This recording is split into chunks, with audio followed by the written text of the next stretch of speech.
Hola, ¿qué tal? Bienvenidos a TN23, soy Axel Cardona y es momento de conocer las noticias más destacadas de los últimos momentos. Desde luego, iniciamos con nuestros titulares.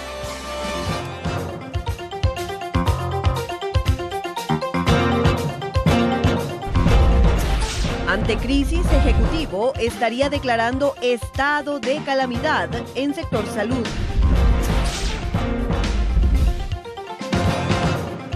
Embajador de Estados Unidos ve positiva la publicación de salarios en el Congreso para evitar actos de corrupción. Exalcalde Antonio Coro es ligado a proceso y con medida sustitutiva por el delito de homicidio culposo. Analizan crear comisión especial para fiscalizar recursos del Plan de la Alianza para la Prosperidad.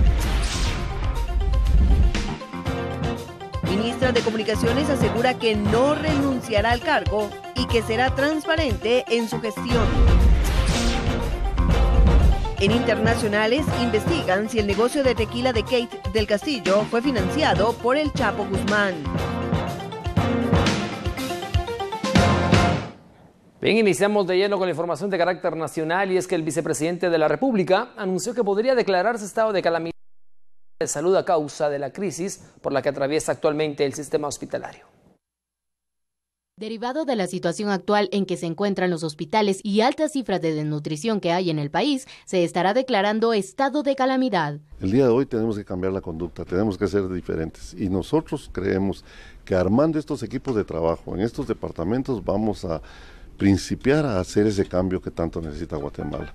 La calamidad es nacional, pero hay prioridades que atender y creemos que con Huehuetenango y San Marcos y después, si ustedes recuerdan, Camotán y Jocotán fueron unos municipios que se declararon verdaderamente en crisis. Nosotros vamos a estar evaluando esto para que conjunto con la universidad y las universidades que nos quieran apoyar, porque la responsabilidad no es solo de la San Carlos.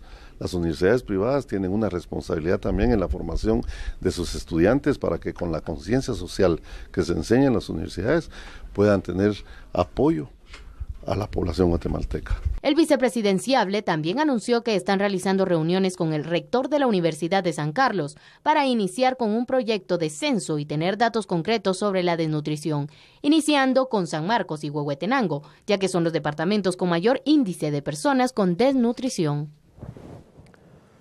Bueno, el estudio revela fallas en algunos procedimientos del sistema de salud, lo que influye en las deficiencias del sistema y la baja calidad en los servicios y la atención que se ofrece a los guatemaltecos.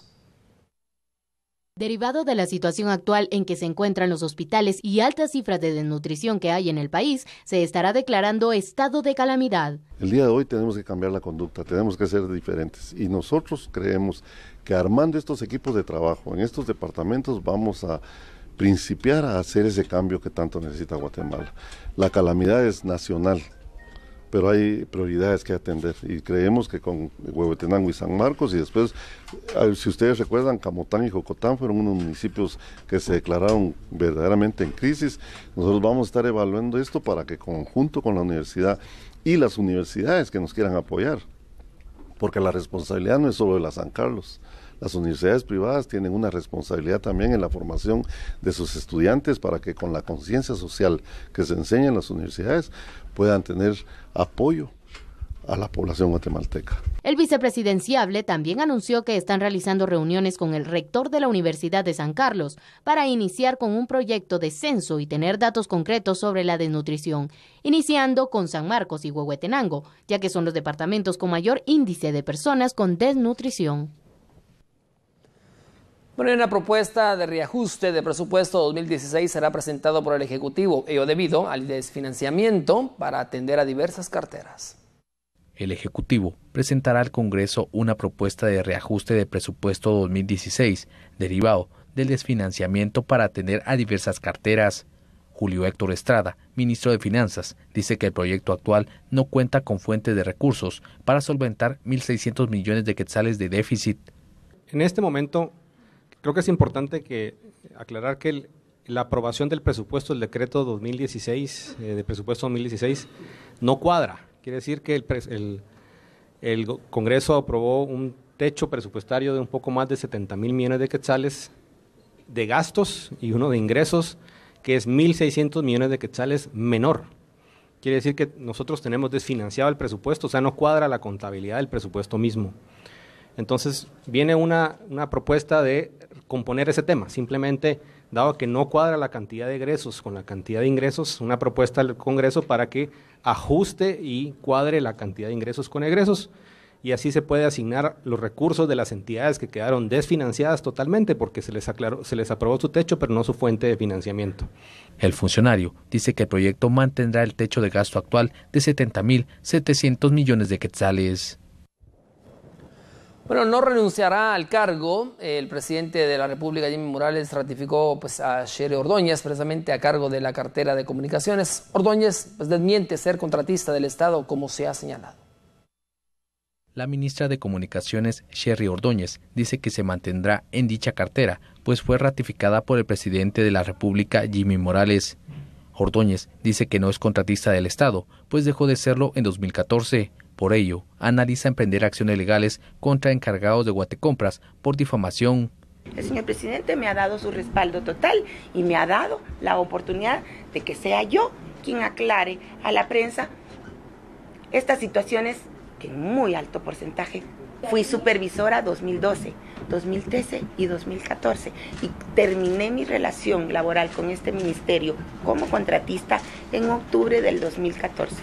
Mis abogados iniciarán las acciones correspondientes porque para mis abogados podría haber una difamación. Guatecompras está subiendo una inhabilitación con una resolución que no he recibido y está metiendo en el portal información que no coincide con los contratos que sí he tenido.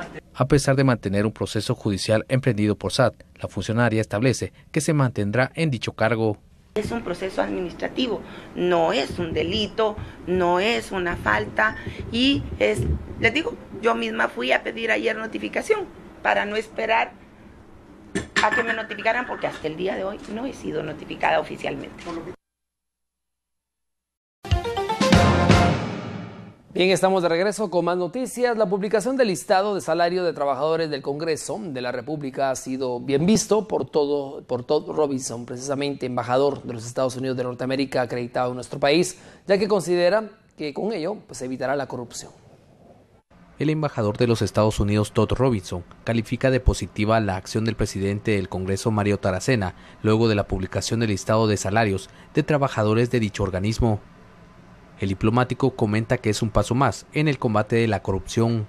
Yo veo muy positivo las primeras acciones del nuevo presidente del Congreso. Yo creo que es importante que la gente, la sociedad guatemalteca, sepa lo que está pasando en el Congreso.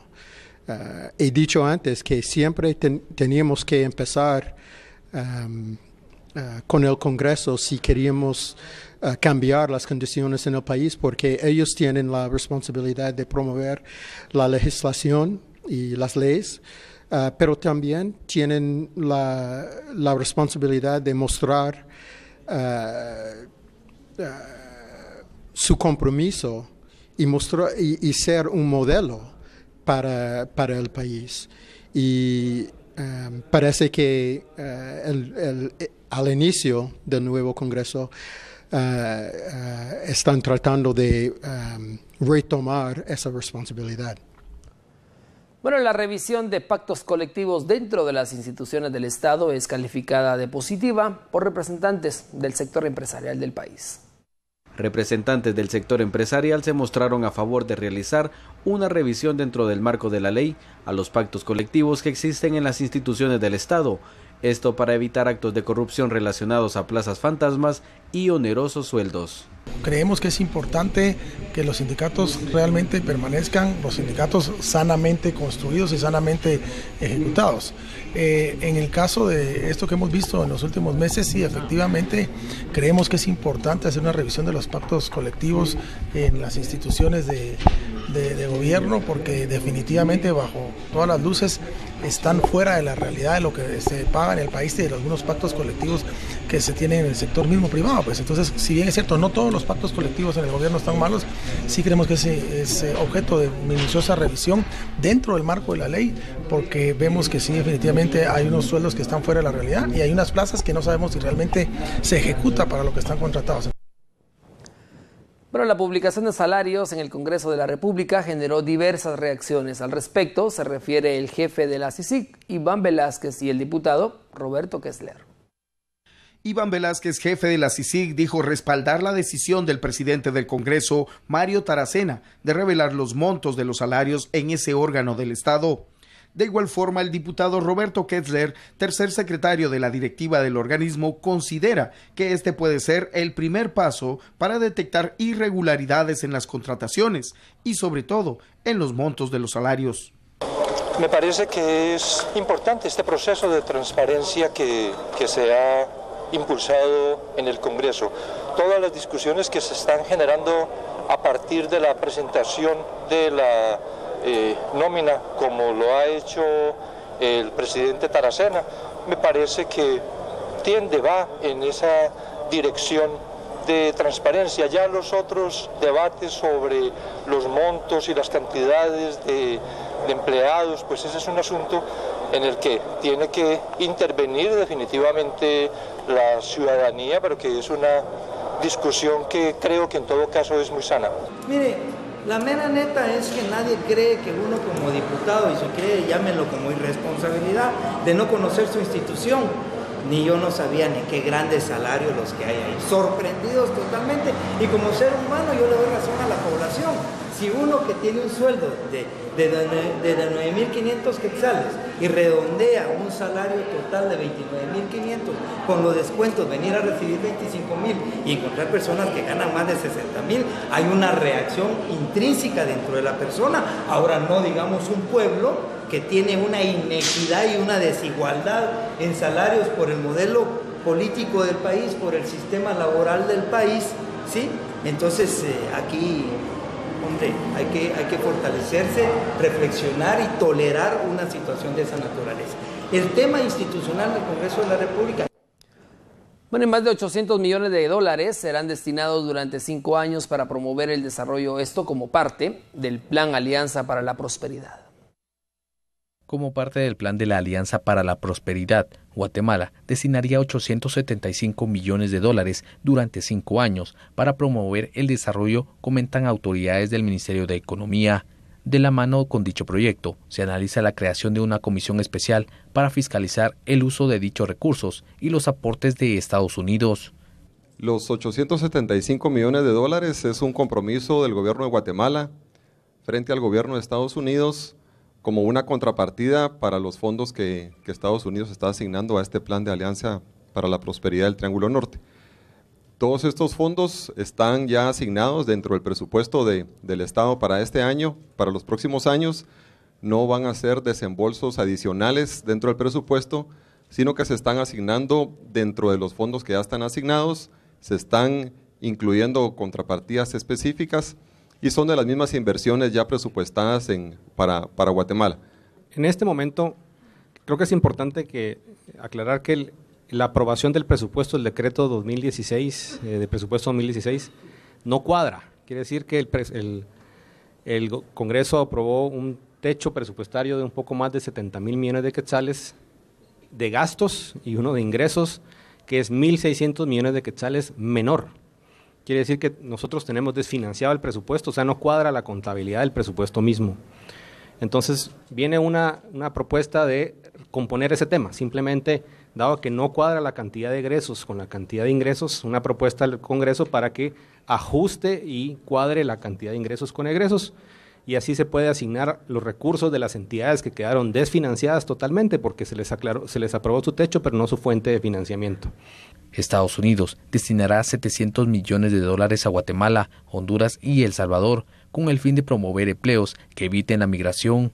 El Ejecutivo establece que la iniciativa podría generar 200.000 empleos a corto plazo. Reporta José Luis de León y Daniel Collín.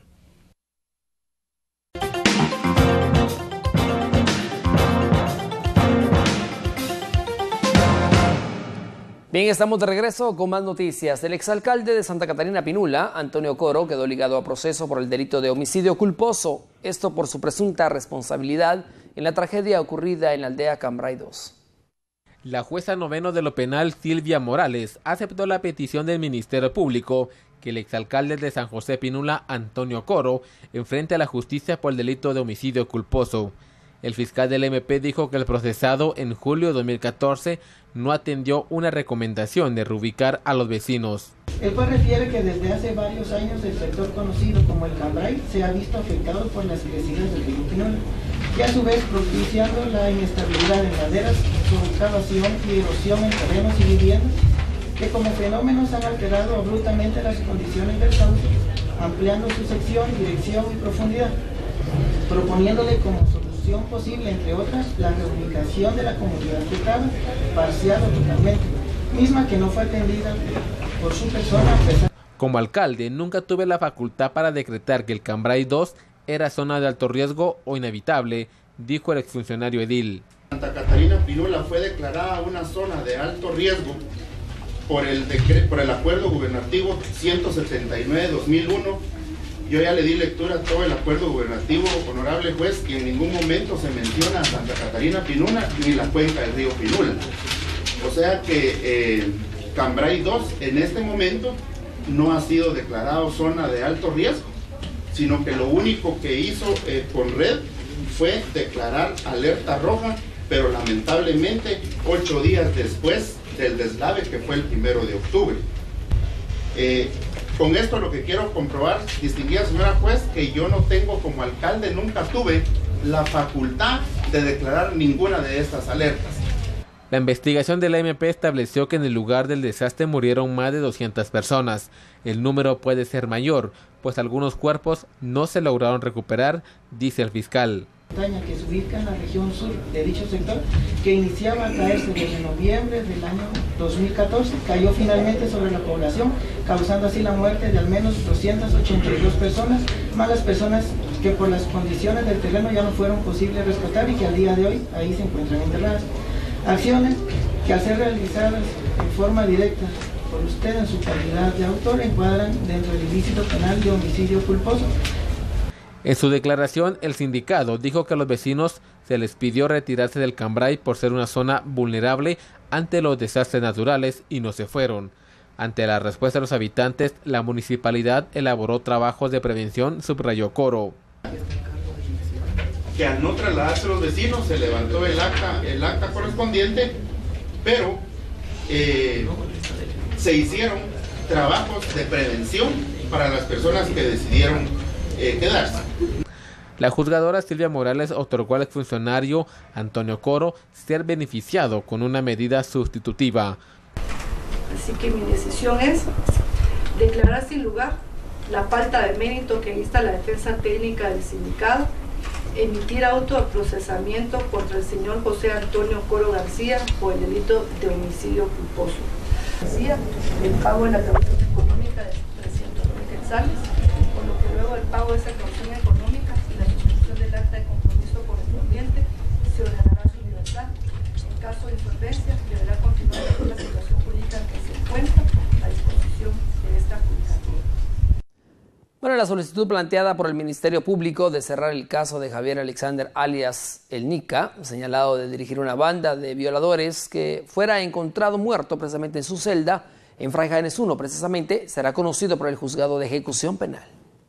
El Juzgado de Ejecución Penal conocerá la solicitud del Ministerio Público de extinguir la ejecución de la pena, es decir, cerrar el caso de Javier Alexander González alias El Nica, quien fue señalado de dirigir la banda de violadores que operó en la calzada Roosevelt en el 2012. El MP realizará esta petición porque González, el 16 de octubre de 2014, fue encontrado muerto en su celda en Fray Janes 1. Cuando los agentes del sistema penitenciario realizaron el conteo diario, González no salió de la celda. Al verificar su presencia encontraron su cuerpo sin vida. El Nica cumplió una sentencia de 108 años de prisión que le impuso un tribunal de mayor riesgo por 10 casos de violación.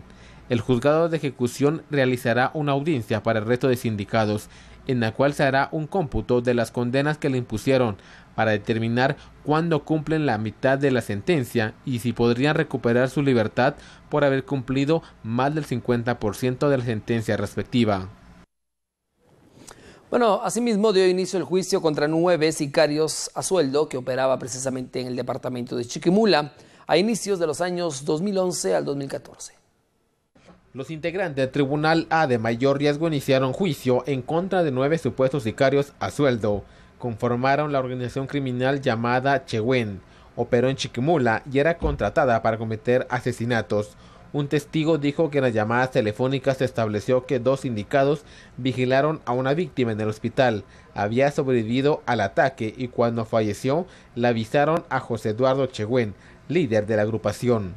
El señor Wilson Giovanni Rodas y William Otoniel Barrios se encargaban de pasarle la información a Eduardo Chehuen del estado de salud de esta persona que habían disparado directamente. Posteriormente fallece y entonces el señor William Otoniel Barrios González alias Queso le da la información al señor Eduardo Chehuen Sagastume y le dice que si ya sabe que aquel ya se fue y le confirma la muerte del señor. Entonces el señor Eduardo Chehuen le dice que qué bueno, ¿verdad? Que ya falleció, qué bueno mi queso, le dice. Ya para la tarde ahí tenemos el otro. O sea, según los audios, ese mismo día planeaban matar a 2 personas. Según la pesquisa del Ministerio Público, la red criminal dedicada al sicariato Chehuen operó en Chiquimula a inicios de 2011. El 16 de octubre de 2014 atacaron con arma de fuego a Mirka Solís, encargado de una barbería. Bueno, agentes de la Policía Nacional Civil capturaron a una mujer en un sector de la zona 14 capitalina, quien es señalada de simular el secuestro de su propio hijo. La Policía Nacional Civil capturó a una mujer quien se presume fingió el secuestro de su hijo de 4 meses. La detención se realizó en un salón de belleza ubicado dentro de un edificio de la zona 14. Según Stu Velasco, subdirector de investigación criminal de la PNC, la detenida simuló todo el escenario del secuestro del menor. De secuestros, el 4 de noviembre atendió una denuncia de secuestro de una menor de edad, aparentemente ocurrida en San Cristóbal, Ciudad de Risco. La investigación criminal continuó en esta situación y logramos determinar en base a pruebas científicas y análisis de modus operandi de que la intercepción violenta que había sido denunciada por la madre no había existido como tal y que ella había simulado todo un escenario para poder lucrar a costa de su propia hija menor. Las investigaciones de la Policía Nacional Civil determinaron que el hecho fue realizado presuntamente por problemas sentimentales con su pareja y para lograr cobrar el dinero del rescate. Bueno, el procedimiento de elección de magistrados de la Corte de Constitucionalidad fue motivo de análisis por organizaciones sociales de Guatemala. Representantes de diversas organizaciones de sociedad civil y universidades privadas del país realizaron un análisis del procedimiento vigente para elegir a magistrados de la Corte de Constitucionalidad. Para el próximo 14 de abril, 5 magistrados titulares y 5 suplentes deberán asumir por un periodo de 5 años.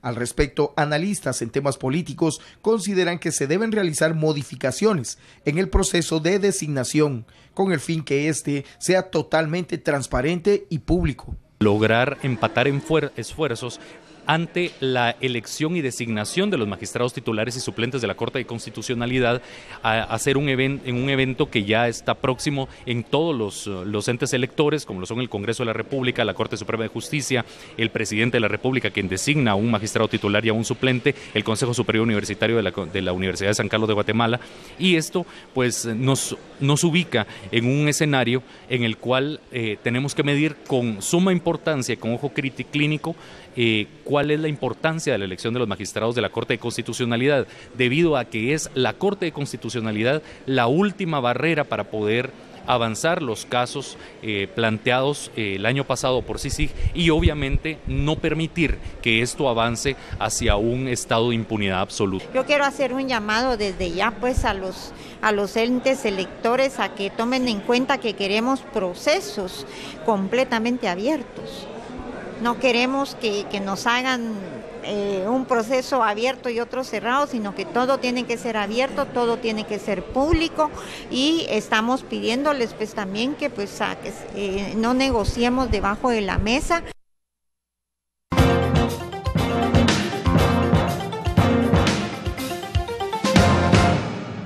Bien, continuamos con más información, y es que controles de protección fronteriza han sido ordenados por el Ejecutivo con el fin de evitar la propagación de la plaga del gorgojo, que se encuentra a 25 kilómetros de ingresar al país y que pudiera provocar daños en la siembra del frijol. Ante los daños provocados por el gorgojo de pino en los bosques de Honduras, el Ejecutivo ordenó establecer controles de protección fronteriza, pues la plaga se encuentra a 25 kilómetros de ingresar al país. El plan de atención incluye a la nación afectada, El Salvador y Guatemala. Ha llegado a tal extremo que cerca del 60% de los bosques de coníferas del vecino país han sido atacadas y está ya literalmente muerta toda esa población boscosa. Está a 25 kilómetros del territorio nacional, o por lo menos al 22 de diciembre estaba a 25 kilómetros de la frontera entre allá por el lado de Chiquimula y Zacapa, y nosotros lo vemos ya con alguna preocupación. Ayer, después de la reunión de ministros, tuvimos un grupo petit en donde estuvo presente Relaciones Exteriores, Ministerio de la Defensa, Ministerio de Ambiente y Recursos Naturales, Ministerio de Agricultura. También pedimos que estuviera presente CONAP y estuvimos viendo este tema. Se está investigando sobre la necesidad de tomar medidas preventivas en nuestra línea fronteriza. Autoridades hondureñas declararon emergencia nacional por dicha plaga, derivado de la destrucción de 360.000 hectáreas de pino. Bueno, la aprobación de la unión aduanera con Honduras podría ser de beneficio para el comercio del país, por lo que representantes de la Cámara de Industria de Guatemala indican que esperan la decisión de los legisladores. La Cámara de Industria de Guatemala espera que los legisladores aprueben la unión aduanera con Honduras, lo cual beneficiaría en gran manera al comercio en el país, según indicó el presidente de este sector empresarial. Ojalá en la agenda del Congreso de la República logren aprobar el tema del libre comercio con Honduras. Este es un gran paso y esto es algo que verdaderamente va a redundar en beneficios para el consumidor. Bueno, ya Honduras ya lo aprobó, Guatemala está a nada de aprobarlo. Me imagino que lo harán en esta semana, ojalá eso suceda. Obviamente eso va a ser un gran paso para la industria del comercio, tanto de Honduras como Guatemala. Ahorita estaba oyendo al exministro de Economía, Sergio de la Torre, indicando que Guatemala y Honduras somos la mitad de la población de Centroamérica, somos la mitad del territorio de Centroamérica, o sea, somos la mayor parte los que nos estamos juntando. Obviamente El Salvador se va a unir como visor a ver qué es lo que está pasando. Castillo asegura que la unión aduanera beneficiaría directamente al consumidor final, ya que se reducirían notablemente los costos de los aranceles y esperas en las fronteras con Honduras, lo cual significaría reducción en los precios de diferentes productos. Bueno, contemplan la implementación de una tarjeta especial destinada a personas con discapacidad y adultos mayores para que tengan acceso a la gratuidad en el transporte colectivo. La Defensoría del Usuario del Transporte Público y la Empresa Municipal del Transporte gestionan institucionalizar la gratuidad del pasaje para personas de la tercera edad y con algún tipo de discapacidad. Para el efecto se implementaría una tarjeta especial con un sensor a distancia para registrar al usuario. Sin embargo, el fin de esta regulación es que los empresarios, pilotos y ayudantes respeten la disposición. Caso contrario, podrían ser sancionados.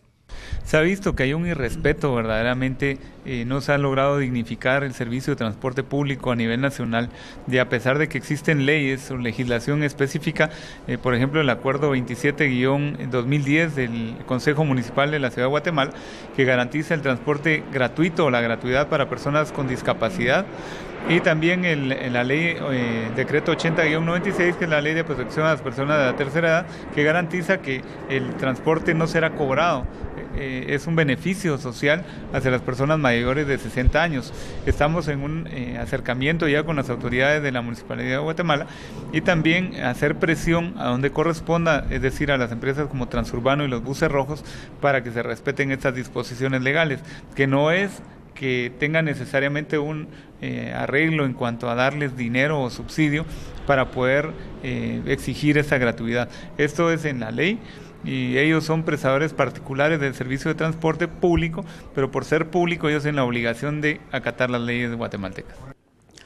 Bueno, en la sesión plenaria en el Congreso de la República se abordaron varios temas, entre ellos la aprobación de un decreto, un acuerdo legislativo y el debate en primera y segunda lectura, al menos de 5 proyectos de ley.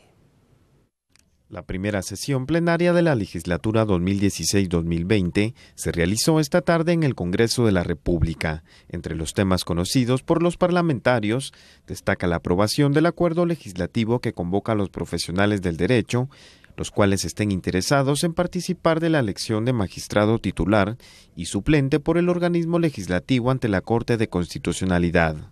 Es primera vez que ese proceso se va a dar en el Congreso de la República. Esa es una posición que siempre, en los últimos 30 años, se le dice que es de dedo, porque es una decisión política, el Congreso decide. Ahora vamos a tratar de hacer un ensayo de especie de comisión de postulación, ¿verdad?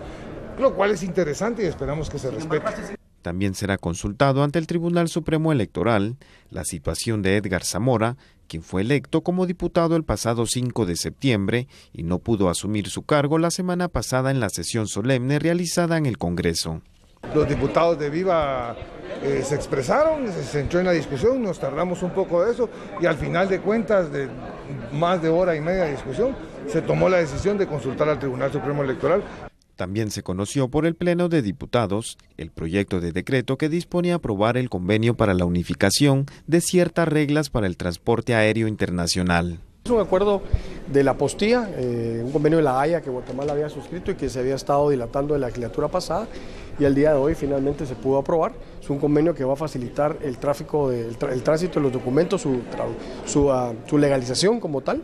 Es un beneficio para guatemaltecos en el extranjero, al igual que el guatemalteco que quiere enviar documentos hacia el extranjero, va a beneficiarlo en cuanto a costos, en cuanto a tiempo.